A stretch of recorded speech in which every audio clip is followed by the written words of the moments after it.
Welcome everybody to this new meeting on the Financial Line Seminars. Our guest today is Constantin Parvulescu from Babes Bolyai University.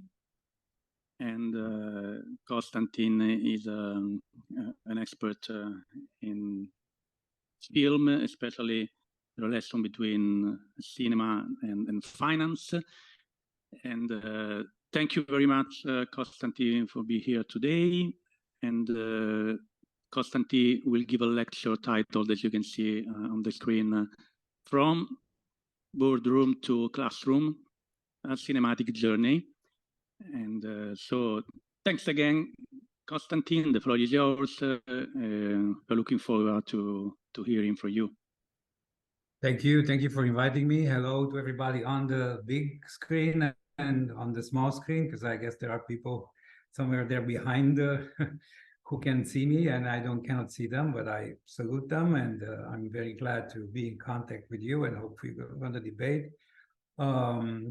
So yes, the From Boardroom to Classroom is my my piece of wisdom for today. It's subtitled A Cinematic Journey because we regard film as the medium that transports, let's say, or mediates between what is out there as a economic, financial reality and the discussions, the debates that we have in the classroom. This is also a little footnote that I have to add here. So no cutting edge research will be disclosed here today to you, because this is more a reflection on my activity as a researcher, and especially as a teacher, and somehow this was the understanding that we had previously with Emiliano. So it's going to be rather a reflection on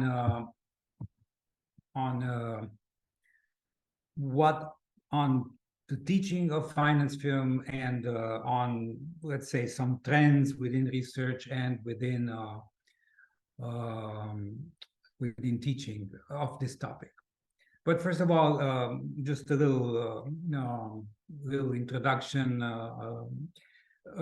As you can see, finance film is still very deeply ingrained in the public memory, and as we speak, the Cannes Film Festival takes place, and Michael Douglas has been offered a Palme d'Or, honorary Palme d'Or, so for achievements in general. And there's a long citation of the jury explaining as to why this award has been offered to him. And of course, I took out only what is relevant for us here, which is that, with Oliver Stone, he's an actor, so they're going to list the films that he has done and with the directors with whom he has worked.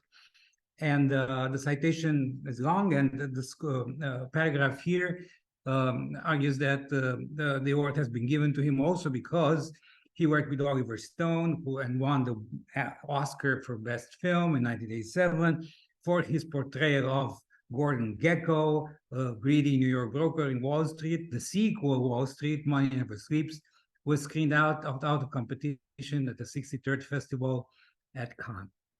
Now, what is relevant about this presentation is the fact that this little citation is the fact that Gordon Gekko is the only character that is mentioned in the citation. So, of course, Michael Douglas has played a policeman in Basic Instinct, but we do not know the name of that policeman. He has played a senator in Traffic, who was also nominated for Oscar, but we don't know the name of the senator. But we definitely know the name of Gordon Gekko, which shows somehow that Gekko, together perhaps with Terminator or with Spider-Man or with other famous luminaries of the cinematic world, is a staple figure in, on the one hand, let's say, the universe of Hollywood films, but on the other also in our more everyday culture. When we think of banking, somehow the name Gordon Gekko also appears. So this was just a little parenthesis, and now we're going to go to the gist of my talk. But it shows somehow that some films are relevant. Now, the main topics of my talk are, on the one hand, an overview of what I think and what I saw that teachers want from finance films and how they use them in the classroom, but research too, because very often teaching thank God, is related to our research. And on the other hand, so that will be also an illustration from my experience as a teacher, an illustration of these interests through courses that I taught or wanted to teach. And as a parenthesis, also through my publications. Wanting to teach is important because it speaks about the way in which our relations to finance as teachers, as researchers, as filmmakers as well, change in time, according to various economic contexts and also distance from certain, let's say, more important financial events, such as the 2008 economic crisis. Before also another little overture that I have to make here is to make a reference to the fact that I have given a talk before here in this wonderful online finance seminar organized by Emiliano. And the title of that talk was The Afterlife of Finance Film, as you can see on the screen, in the digital public sphere.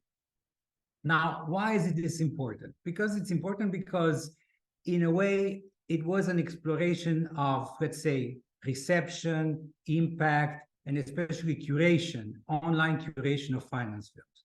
And if we have a syllabus, and I mean teachers, if we have a syllabus and we teach finance films, we are also curators. We select a certain films, we present them in a certain order, and so on and so forth. So we have like our little showcase, and that, of course, then generates the related discussion to this particular showcase. So that's why the exploration from this research is relevant to the talk today. Now, the exploration was on online platforms, and especially must-see film lists. So these are various film lists that you can find if you just go do a Google search, and you find tens of them hosted by various types of websites, from information aggregators, simplifiers of information, to, I don't know, film buff blogs, and whatever financial services company that has its list, has a web page, an active web page. And I'm also using titles of various films also on the previous slide, just to kind of familiarize you unconsciously almost about the films that I have in mind when I talk about finance films. Yeah, so these more bigger budget Hollywood films, but also documentary, a French one. On the other hand, we can see also television series like Bad Banks, Germany, Sweden, in The Nest, a British film. And all this talk that I gave was also resulted in the publications, which you have here in the middle of the screen.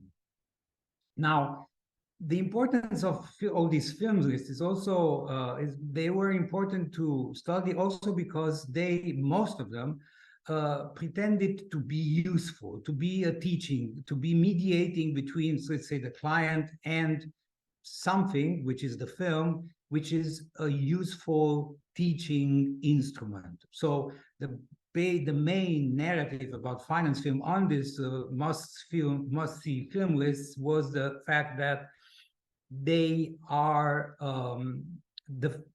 if you watch the films, you're going to be better prepared for the profession. What the profession exactly is, so if you're a professional banker or just a social banker who will lose their money on trading sites such as eToro, which are more and more similar to betting sites, that's another story. But at least these sites sold finance film as a useful instrument to familiarize you with various aspects of the financial industry. From, if you were interested in insider trading, well, watch Gordon Gekko, right? If you were interested in mergers or derivatives and so on, then watch that particular documentary or watch that particular feature film, so and so forth, and so on and so forth. The conclusions of the research, which I think are also relevant for teaching, were the fact that reception has changed in the post-2008 and post-recession era, which means that as we are farther from the, let's say, 2008 event, which was the main trigger of a lot of finance film, and probably our discussion would have not happened today had 2008 not existed. As we go further from, as we are farther in time from that particular event, the way in which we perceive these films are different. I will not get into details. Of course, because these were blogs and aggregators of information, or there were commercial interests that were influencing the way in which the films were selected, discussed, present, and so on and so forth. Of course, we as teachers do not have commercial interests, or at least not all the time, or let's hopefully not often. But we also have our interests, and of course, they are related to education and to having students in our classrooms and so on. So we have to be aware that somehow these selections, this curation of film has a certain interest related to it. Then there was a general trend of positivation of finance films. This was on the blog, and of course the main aspect of positivation was that somehow their critical edge when they were presented was kind of softened, and they were more advertised as teaching tools, which we also do in the classroom now, and I will return to this issue later. They have a syllabus function. Some of them, just imagine, top 10 films. I mean, we have 12, 14 meetings in a semester, so you can just take the films from there, and if you want to teach various aspects of finance, you have your film on derivatives, you have a film on mergers and acquisitions, your film on moral hazard, and so on and so forth. Last but not least, people do want to learn from the film in general. So, and this is also related to the last one, so that talking about film creates buzz. So even if you are a financial trading platform and you have your little blog in which it will include reference to films, because they create buzz, they attract attention, make the site more interesting. And yes, often we also do that as teachers. You know, we use films, even if you're not in film studies, we use films in our classes for various reasons that I will discuss a bit later, but also to make them more attractive, to make them more student-friendly, to make them more adapted to, let's say, the audiovisual era in which we're living today. Good, so this was some of the conclusions to the research that apply to our work as teachers as well. And then finance film in teaching in general, and of course I should have mentioned here and university teaching, depends. I mean, the films are used for various reasons and are explored in various ways according to what I've listed here. Program of studies, what class within that program. I mean, these kind of can go a bit together. And also what knowledge and skills are acquired in that particular class. And according to that, we have classes, for example, in cultural studies that are more interested or are emphasizing critical thinking. There will be classes that, for example, history of economics, where the finance field will be used more as a historical testimony on a certain, let's say, if you want to talk about the regulation of the 1980s, well, there are particular films that can help you emphasize that, or financialization, whatever topic you want to approach. In classes, let's say, that are more business oriented, then of course the literacy aspect will be emphasized. So what can we learn from these particular films? I mean, some of them are well documented, especially documentary films. Now, for example, Inside Job that I was showing before gives you a pretty good account of what happened before and in the immediate aftermath of the 2008 event. Understanding the profession. Then there are classes in business ethics that would use them as case studies to discuss various aspects that are ethical, what the president of certain company was supposed to do in that particular economic situation or not, legal issues and so on. But last but not least, also inspires social justice. And by social justice here, I want to emphasize the fact that, okay, critical thinking, social justice, yes, of course, they go together because critical thinking is in the service of social justice.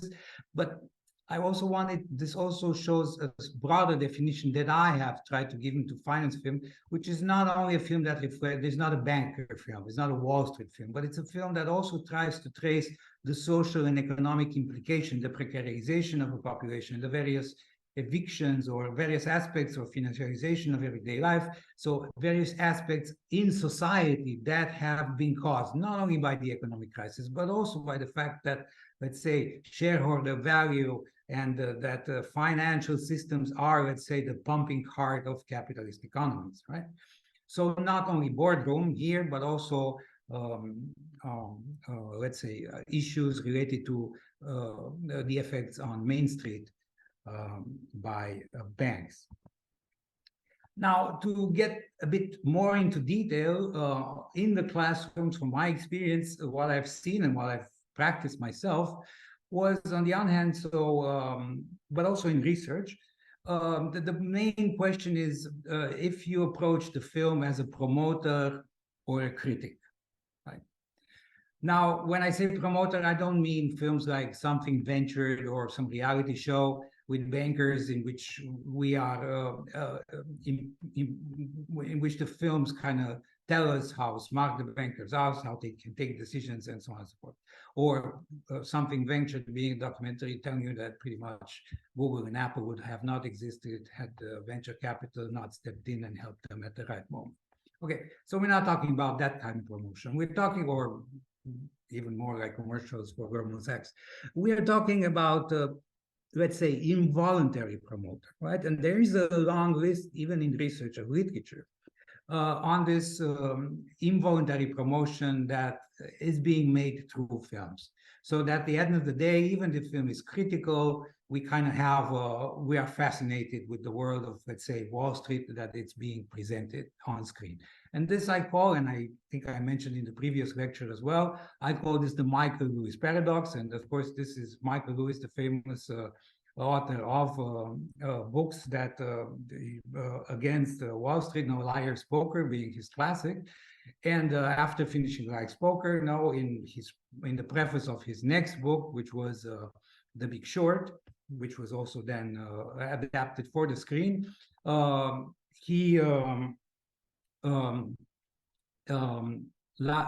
excuse me, my phone is ringing, just a second.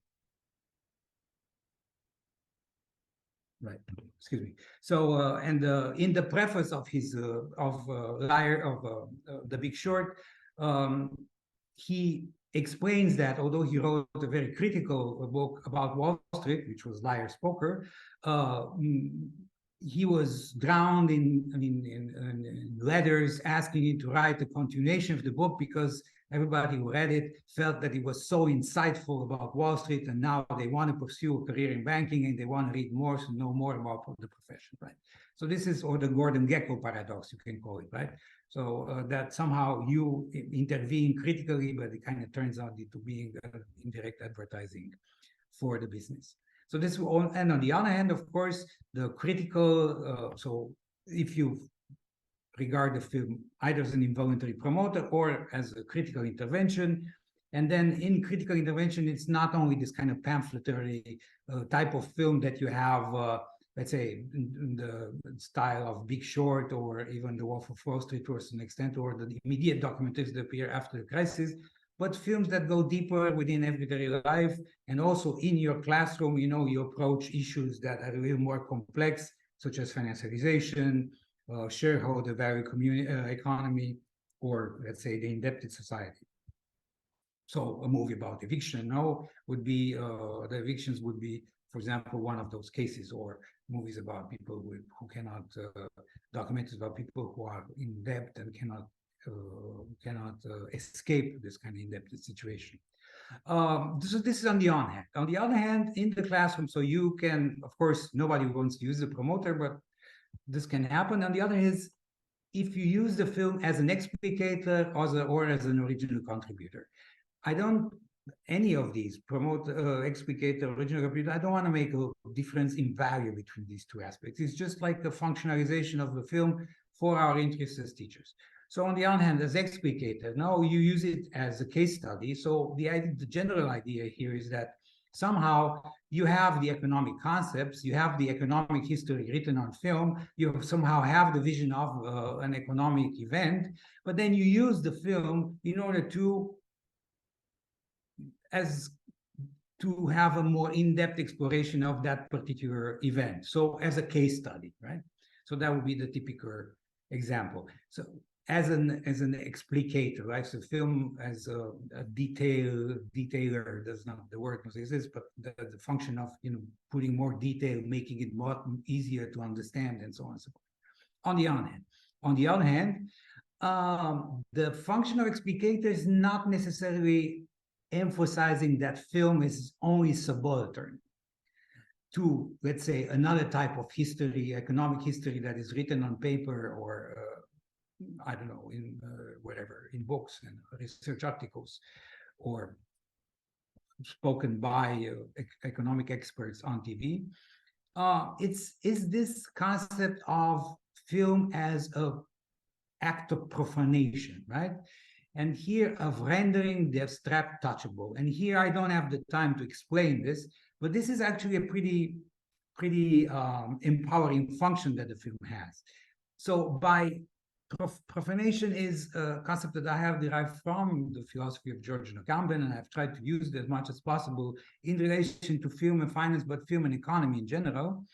And this is like rendering, I mean, finance is known to be aloof, abstract, hard to understand, and you know, distant from more and more distant from from Main Street and so on and so forth. And then somehow films have this power to make it, bring it closer, but in a good way, as if closer, as in closer to democratic control, closer to the scrutiny of the people, right? Not sacred. So desacralize, let's say, the jargon, the corner office, the suits, the various habits, the salaries, and show that they are somehow socially constructed by, on the one hand, that this expertise of knowledge is also an issue of posing, of elite, of other issues, not only of, let's say, knowledge and, let's say, knowledge meritocracy. So this is, let's say, very short, but a very interesting topic that I think in research still has to be explored because it's empowering. On the other hand, as original insights, what already I have pointed out in there as explicator, of course, the level of detail that a film can give you. So one thing is to speak about a decision that has been taken in a boardroom, and the other thing is to show that particular boardroom, how it looks, the clothes the people are wearing, their haircuts, their gestures, the language that they use, the jargon, the accents, and so on and so forth. So this kind of level of detail that film provides you is and makes it as a very interesting tool for both history in general and for the classroom in particular. Very often films, because they are artistic documents, because they are also interventions, they can speak about overlooked aspects, overlooked by mainstream economics, sometimes overlooked by mainstream economic history, overlooked by, because there are people in this world whose lives are often overlooked or forgotten. And so from that perspective, and last but not least, the polemical implication or intervention of film. Of course, it's an artistic document. So if you think about a film like The Big Short, or like the film by Costa Gavras, Le Capitano, there is an obvious intervention that polemical against the financial system, how it operates, how it the decisions that have been taken there, and so on.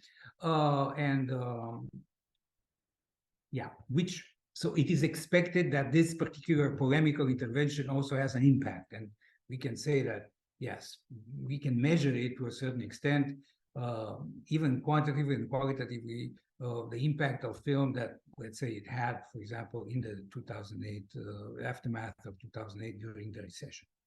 Right, so these are kind of the main, let's say, broad strokes of the way in which I have seen film illustrated, used in the classroom. And I'm going to give you some examples now. And I will use this book because it was also on the poster, and it's also ironically a book that I have never had the chance to teach. I mean, this is not my first, it doesn't happen. It's not my first book that happens to this, actually my third. I have also edited a companion to historical films, but I never got to teach his film and history anymore. I did one on cinema and politics, and I didn't get to teach that anymore. So a bit happens to this as well. But it was designed also not only as let's say a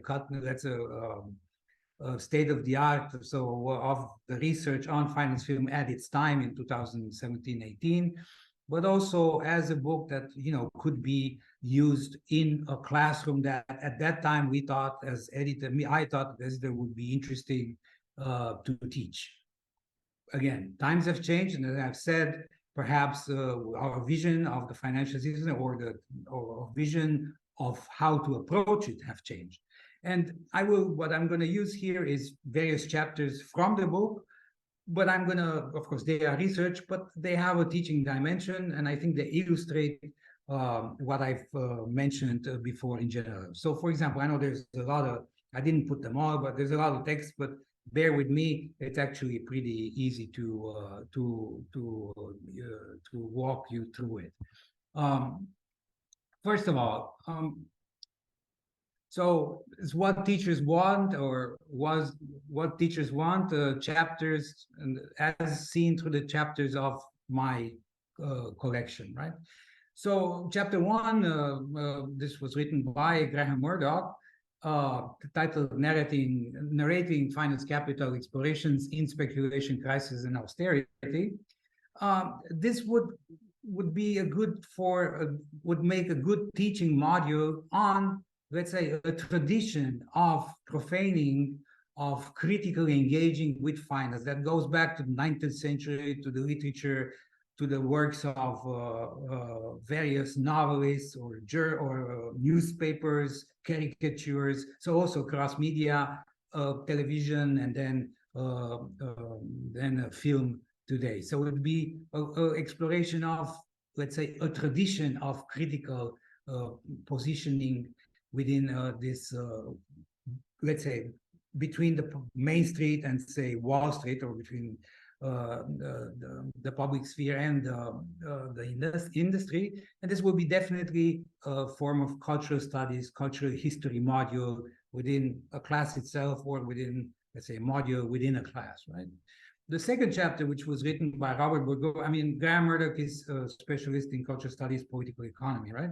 Robert Bourgault, who wrote the second chapter, is a film studies scholar. However, in this particular text that he has published in the book, From Forms of Time, emphasis on time and chronotope in the Wall Street film, here we have exploration more in the philosophical way, in the way in which our perspectives of time change in, let's say, late capitalism, and that finance film is somehow a barometer to understand our conceptions of time. Right, I'll leave it here. Then chapter 4, written by Jens Messe, who is in sociology. His module would be, so the title is Financial Wisdom, emphasis on wisdom, discourse position, how financial expertise, emphasis on expertise, is constructed in documentary film. What we'll have here is, of course, a module that would try to show how authority is being created within various forms of audiovisual discourse. I mean, he analyzes documentary film and how this creates the figure of the financial expert with various technical, from camera angles to sound and so on, and their acting within the landscape. But it can be used as financial expertise, punditry, how it is created in various other media. Chapter 5 by Karen Ho is from anthropology. It also shows you the interdisciplinary aspect of the book, and I think how finance film should be approached in general. Her title, Finance Crisis in Hollywood, provides, I mean, it's a longer title, but I took only part of it. So here it's an anthropologist. So the film is used here and can provide an exploration of, let's say, an anthropological testimony, right? And especially related to emotions, right? So the drama of film is expected to be able to show you something that perhaps a written testimony is not able to show you, which are exactly these emotions within various, let's say, contexts or various loci where financial decisions are made. The sixth chapter, written by the undersigned, Boardroom and the Financialization of the American Economy, is also cultural studies, critical theory, and it's mostly an exploration of the way in which film documents certain cultural transformations. And this is the, let's say, the so-called financial revolution in the United States. So, and how the film is a receptacle, so barometer, like a tool to understand these transformations. Then we have three authors here, Ferrero, Rocchi, and McNulty, who teach business ethics. And of course, for them, it was an interest. So their chapter, for them, it was the interest in finance film was to show, especially how through the finance film, let's say Margin Call or whatever, or Wall Street 1 and 2, how these films explore leadership. So what does it mean to take tough decisions? What does it mean to take ethical decisions? What does it mean to the dilemmas that you're facing? No, and these were, for them, film was a good case study for let's say a future future MBA graduate who is in a teaching position. And I know I'm running out of time, so I'll be quick here to finish. So then Daniel Marcus, who is a film studies scholar, will explore more the means in which various documentary films have been able to explore and show, document and design interventions for design interventions in relationship to the topics of finance. And last but not least, a filmmaker, Michael Channon, who talks about how to do it, how to intervene and also feel good about your intervention, not much compromises.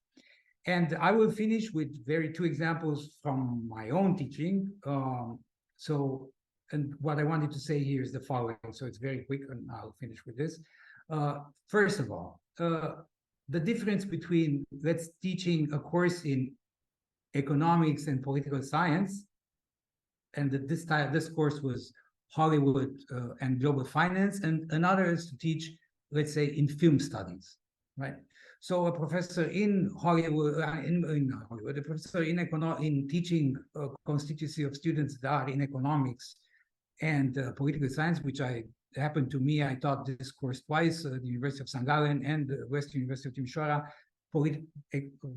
business school, political science school. And then, of course, in the syllabus, I really took it from the syllabus, was through film, students will better understand issues related to. So the students understand issues related to that thing that is out there, okay, in the industry, finance practices, mythology, greed, corporate Darwinism, economic bubbles, crisis, white-collar crime, infringements of fiduciary ethics, gender and racial discriminations in the finance industry, and so on. Okay, the second, which was in political science, more focused on money and debt and cultural and social bonds that they generate, austerity, cultural recession, economic vulnerability, global networks of resistance, and the decline of the ability of public institutions to influence the financial process. So you can see the difference between number one, teaching here teaching for business students, and here teaching for political science constituency. And then a course that I actually never got to teach anymore because of the pandemic, which was the University of Vienna. And here it was in film studies, and you can see my interest here is no longer so much in what's happening there, but more what's happening, studying more the procedures of the medium of the film in this particular case, and the way in which it is able to generate a convincing cinematic representation, number one. The militancy of film, so how it designs itself as an intervention, militancy, you could say advocacy if you want to. And here we include, for example, what are the preferred indexical elements, visual metaphors, narrative tropes, so more aspects of the medium, specifically the medium and its persuasion. And also in this particular film, it was divided in three sectors, also the reception and impact of film. And this tells you that already it was taught close to the pandemic era, so we already had other things on our mind. So the 2008 event was pretty far away, so we already focus on more on historical issues, on issues of reception, and on issues on let's say on impact, or how much it was generated or not. I could have continued with also other classes of how you can spin off from finance film towards other types of classes, but maybe in the discussion. Thank you for interest, and I will stop here. And I hope this was relevant for us, for students, in the sense that they can they know what what they can expect in a class that uses finance films. And also for people in the audience who are teachers, and I'm sure they would have, let's say, a commentary on what I had to say here. Right. Thank you very much for your interest, and I will turn off the presentation. Thank you very much, Constantin, for this fascinating talk. And now we can open the debate, and there are someone willing to do questions, so don't be shy. I have questions, so in case I could try to break the ice, and otherwise I can wait for questions coming from the students in the classroom, or even from, the people online. Okay, but I have this question, and I was particularly interested in your mentioning the involuntary promotion of finance produced by finance films, and you were mentioning the Michael Lewis paradox, and I was thinking if we can put that aspect in also in a performative way, and trying to explain what I mean. And the movies are, of course, partially a description of financial reality, but they also have extra features that are not necessarily part of the description of financial reality. But once you have produced a movie, they can be regarded also from practitioner and professional as a way of acting. And I'm thinking, for instance, in the 80s, everybody in Wall Street wanted to be like Gordon Gekko, as you were mentioning. So Gordon Gekko became a point of reference for people in finance to act. And so in that sense, probably art and finance enter in a kind of circular relation where, of course, finance informs and shapes the movies, but then in return, the movies change a bit the financial industry and financial people in a way that pushes the people to act and behave like people in the movie. I don't know what you think about it. Right. I mean, there's two issues that I would mention here. One would be that, let me write the second one so I won't forget it while I talk about the first one, right? Okay, so first, the Gordon Gekko goes even further away because, I mean, it goes even farther. As you probably know, if you look up on Wikipedia, Gordon Gekko has not only a Wikipedia page, but he has his value, like his value in dollars, how very famous businessmen do have, the president of Amazon or the president of CEO of whatever bank. So his value in dollars is evaluated at I don't know how many million or billion dollars. So Gordon Gekko was used also in commercials by the FBI against insider trading. So Michael Douglas appears on screen and he says, "Hi, I'm Gordon Gekko. Let me tell you about insider trading. That is not a healthy issue to do," and so on and so forth. Gordon Gekko appeared on the cover of Time magazine. So there's obviously there's this kind of collusion between these two discourses, right?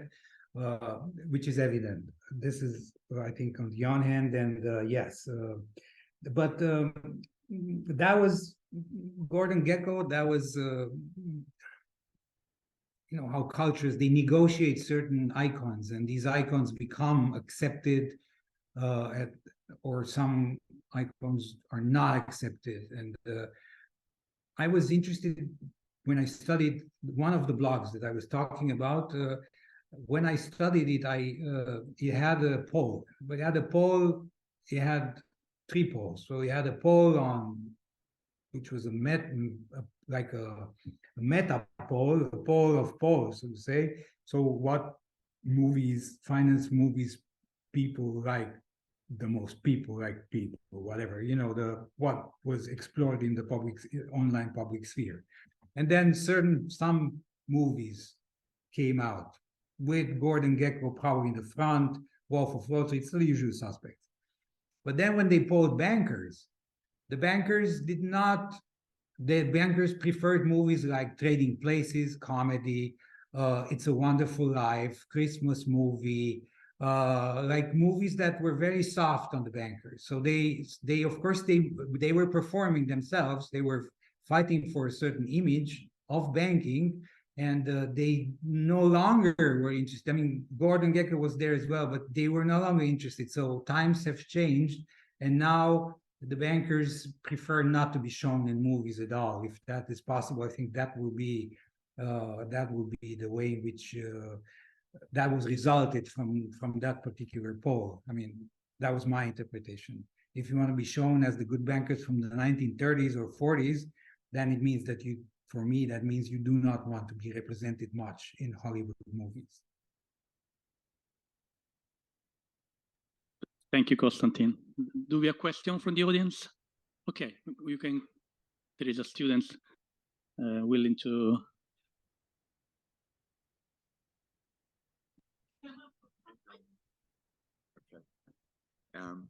Hello, and can I ask, is Gekko, however, no longer finds himself in the second film because greed has become too much even for him. So the Yuppie generation of the 80s is overtaken by the Yuppie generation of the 10s. And just a character with Carly Khan and Stephen Mielke, who is Spine Stone, today are considered gurus, and Khan also played a role in the last administration. What do you think of the ethical political transformation of the USA today, also underlying serious white industry from HBO?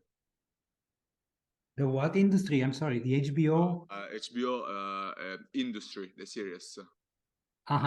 Wins. Well, first of all, yeah. Can you?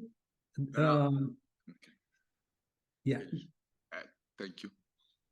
You're welcome. So I have to admit that I am not very familiar with the series you're talking about. It's Billions. Are you talking about?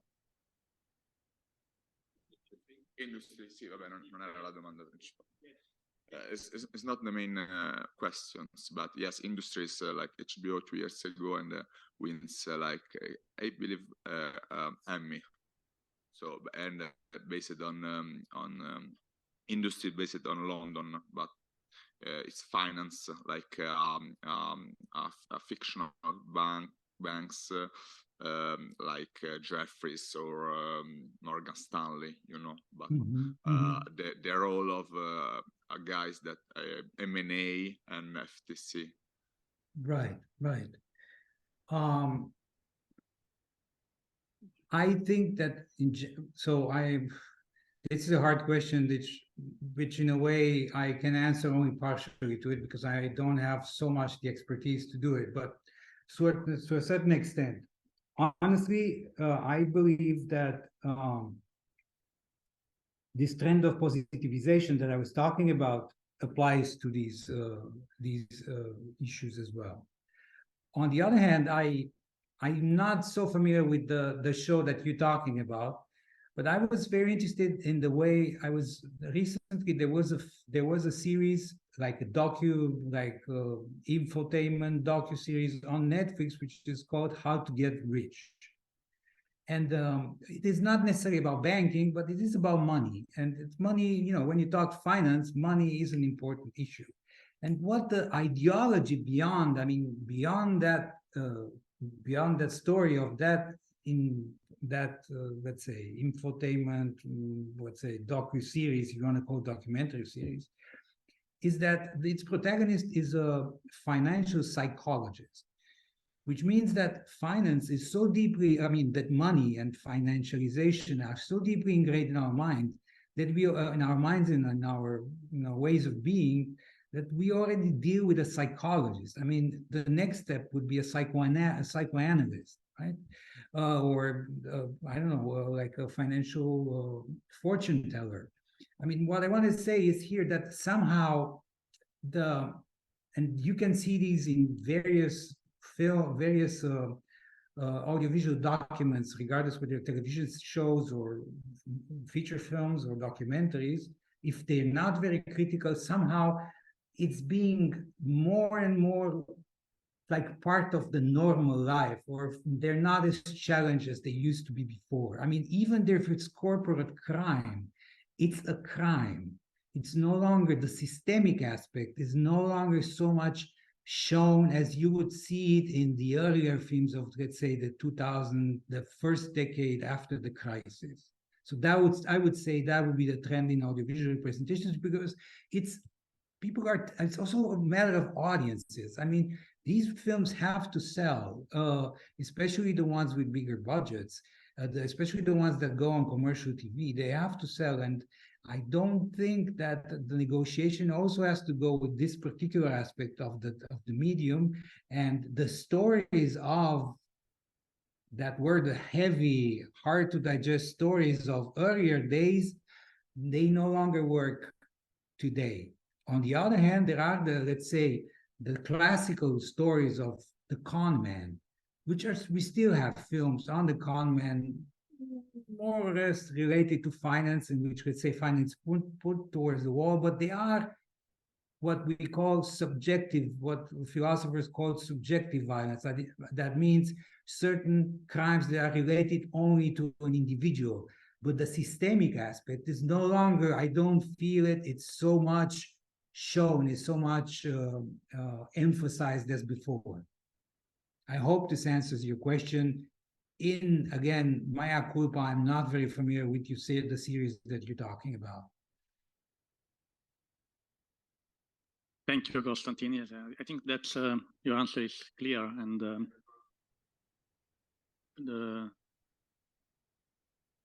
maybe you can repeat it. Yeah.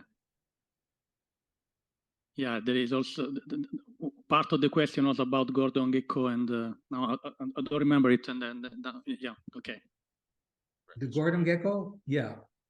Gekko, however, no longer finds himself in the second film, the last, Money Never Sleeps, because greed has become too much even for him.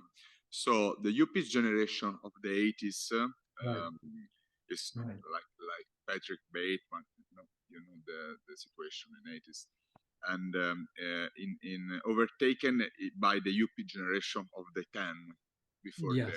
the crash.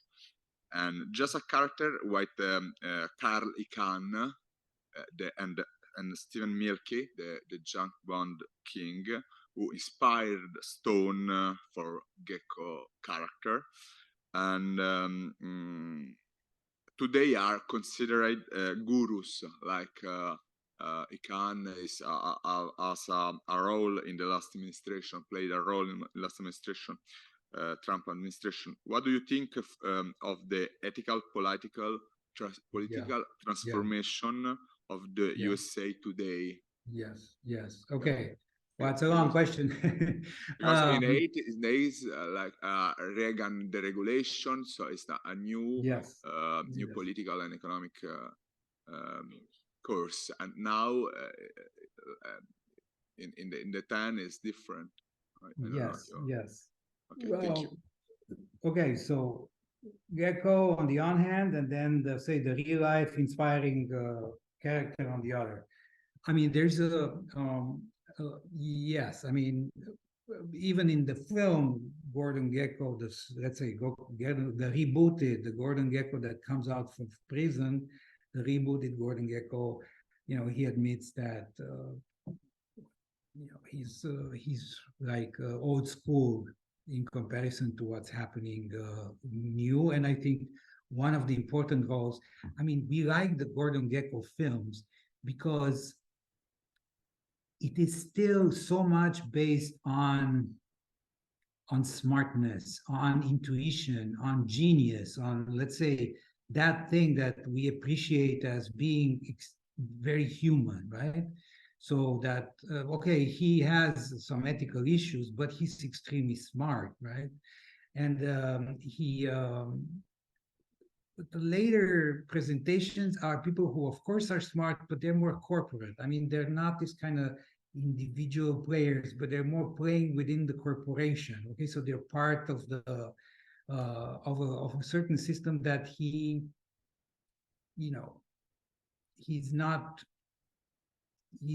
still exists as an alternative to it, but he's already, let's say, not a side player, but he has to play along with them.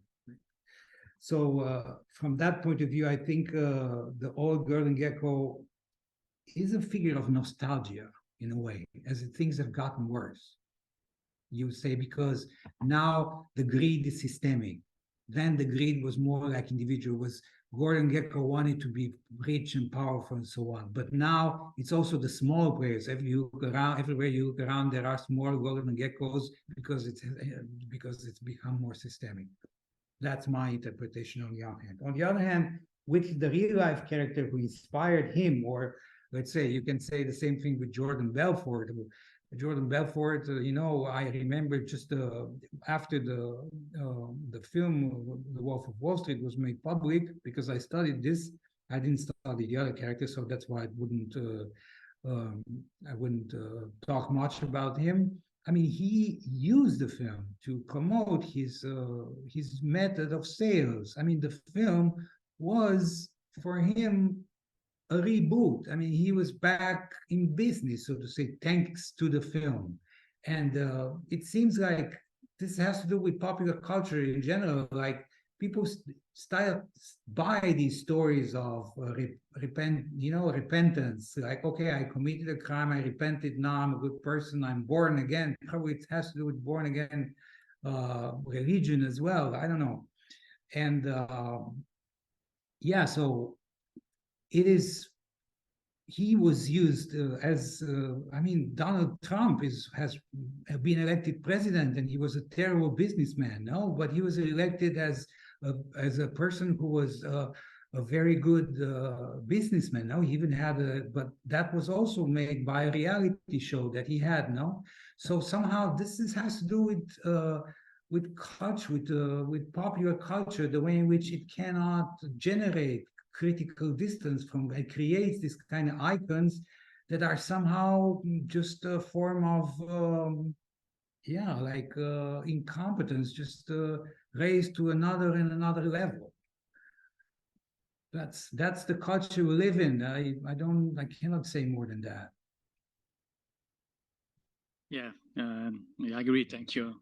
Thank you very much, Constantin. I don't know if there are other questions from the audience online or in the classroom. Otherwise, I think we can stop here and thank you again, Constantin. Thank you for your time and for accepting the invitation. And hope to see you soon in Rome or online. All right. Thank you very much for the invitation, for listening to me, and have a great week. Thank you. That was inspiring and very useful, I think, for us, as a teacher, and for the students. And there are, I see also in the audience, people that are doing their thesis on literature and finance that will have benefit from your talks. And so thank you again very, very much. Thank you. Bye, Constantin. Thank you. Bye. Bye.